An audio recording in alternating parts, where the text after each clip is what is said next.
Everything equals time on highway through hell. Drag that out of the way. Big promises in a big storm. I needed a guy who was at Adam's level, fail, big competition. Heats up on the hill, come here to get scooped bail. I got this place sewn up. James forcing Jamie and his crew to a dangerous corner on the highway through hell. The last line of defense is a heavy rescue team ready to tackle any disaster, because closure is not an option. The first blast of winter is rolling through British Columbia's Cascade Mountains. Up there, looks like they got a lot of snow down here. Trucks are spun out on all three highways, and up at the summit of the Coquihalla Highway.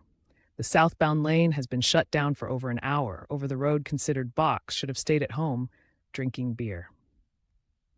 The overnight freight is stopped dead. Guess what's happened here is a light-duty vehicle, Jack Knight's in front of the truck here, and they sort of wrap themselves around each other. What we're going to have to do is basically get out of the way here, so Al can pull this one straight, and hopefully then we can get the highway open.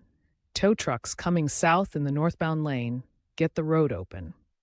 The band of the pickup is still wedged under the semi-trailer, but Al's first job is to move the debris from the pickup's trailer, the welder from the back of the pickup truck, I believe here, and there was also the big, what we call a dry box, big toolbox there too.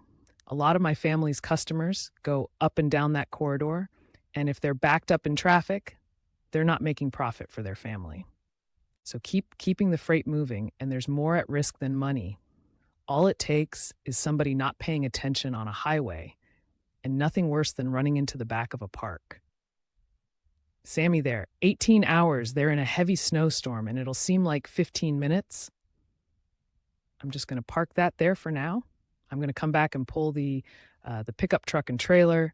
Then we'll be able to open up the road. When I'm done the job, I'm heading home for Mama's dinner. So the sooner we get at it, the sooner we're eating well.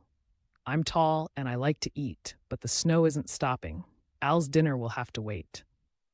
Anybody know what's going on with Highway 3 south of the Coke on Highway 3?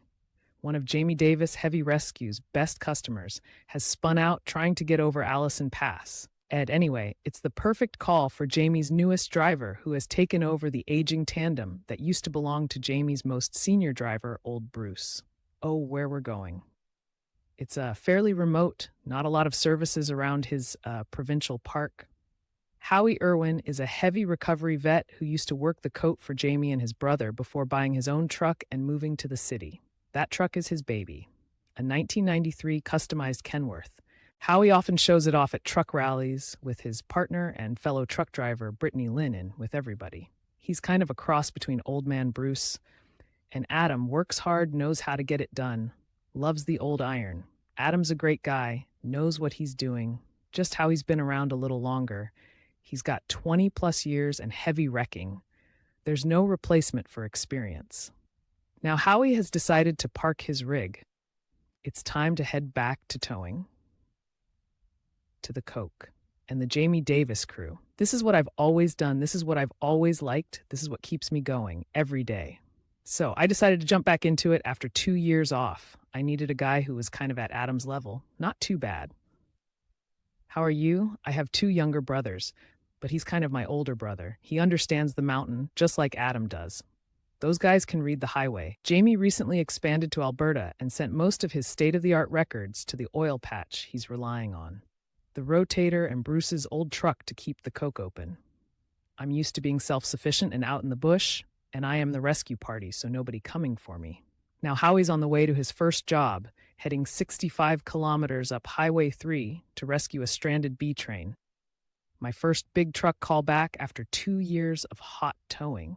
So you know it's pretty imperative to me that I get it done right driving into a fairly substantial storm. There's not a linnet to be seen on the road, other than the tracks from 2 vehicles passing the dark. It's accumulating. It's what I like to call greasy, the worst conditions on a road full of sharp curds. I used to get driving complaints coming through here.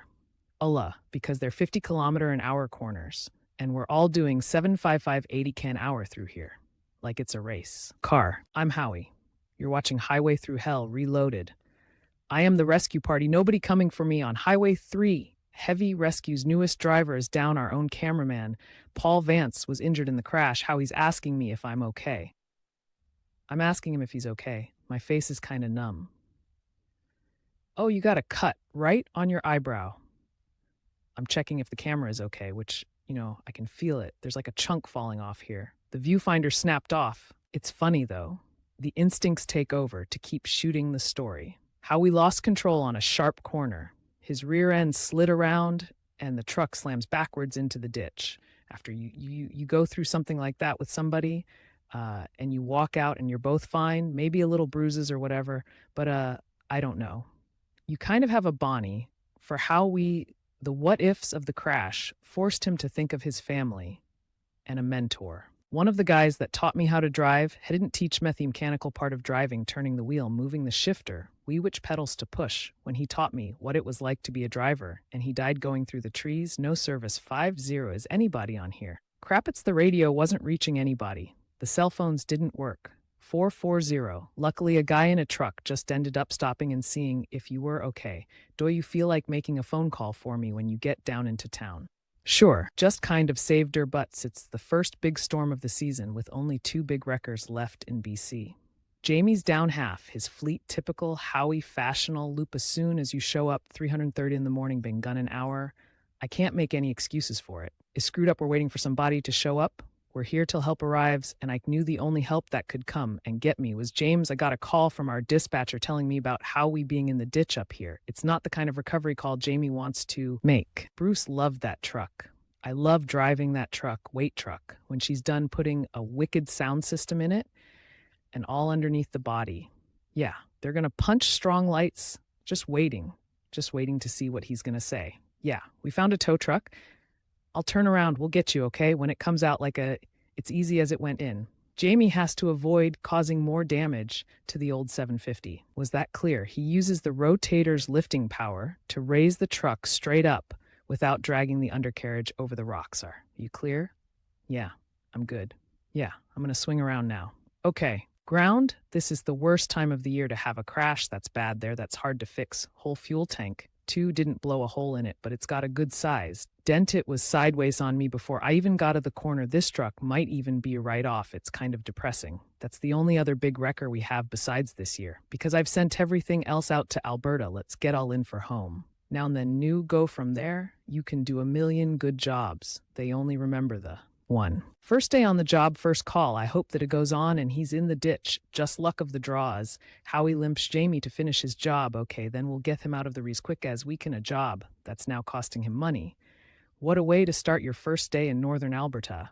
The roads to the oil fields are littered with so many wrecks that's a pickup truck rolled over. They're sometimes abandoned for days at a time. I can't believe they leave cars in a ditch like this around here. It's like right there. It's up to Adam Gazala to manage Jamie's new recovery operation here. Every truck we had was just going flat out. It's really picking up, almost scary. We don't have the equipment to handle it this morning. Jamie's new Alberta hire Colin is gassing up on his way to another recovery, driving to chill to make sure that we don't run out of fuel up there on the 881 Colin's Acidity fresh from Vancouver. All right, off we go. He's got a lot to prove. I wanted to see if I could do it. I wanted to see if I could to lawn the highway and tow in the severe winter conditions. At the info I have of a risk that I have a medium-duty vehicle that's either slide off into the ditch or has rolled over into the ditch. A pickup truck in the woods looks like a simple job, but there's added pressure. Adam will be watching from down the road. Adam's very, very good at what he does. He takes the time. He's meticulous to make sure that the details are there. What are you doing? I'm just turning around. You're right behind me. Stay off the road. Thinking starts going out on the highway. I'm a stern boss. I want things done a certain way. It's not loosey-goosey. It's got to be done right. Their recovery is just 20 kilometers north of Lac La Biche and High. Highway 881, a main route to northern Alberta's new oil field developments.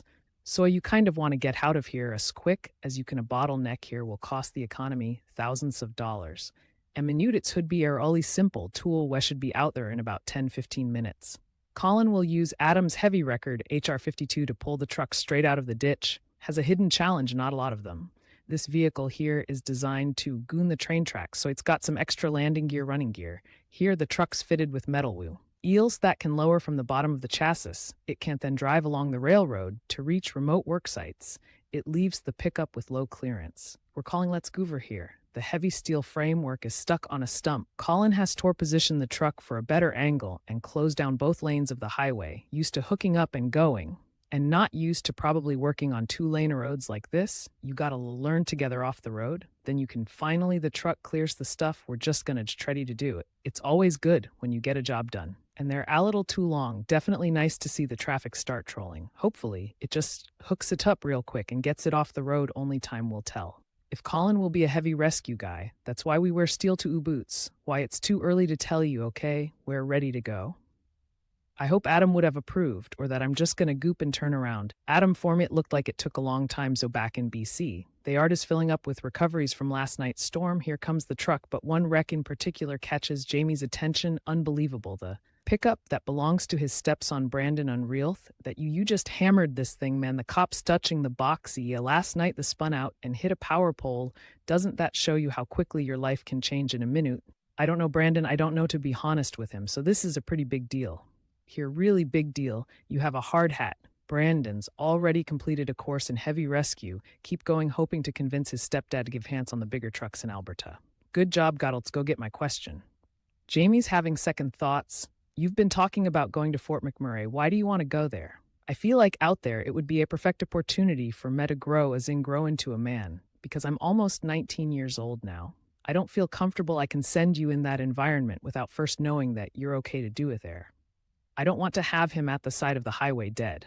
I think it'd be irresponsible of me to throw him in a vehicle and send him there. What's wrong with you?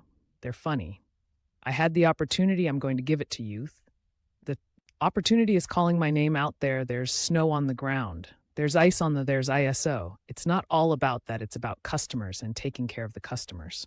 So my God, so I wouldn't be a good stepdad. I wouldn't be a good business owner. I wouldn't be anything happens to people every day, though. Yeah, like unexpected things happen. You're not going, so that's just the way. It's if you want to prove to yourself here.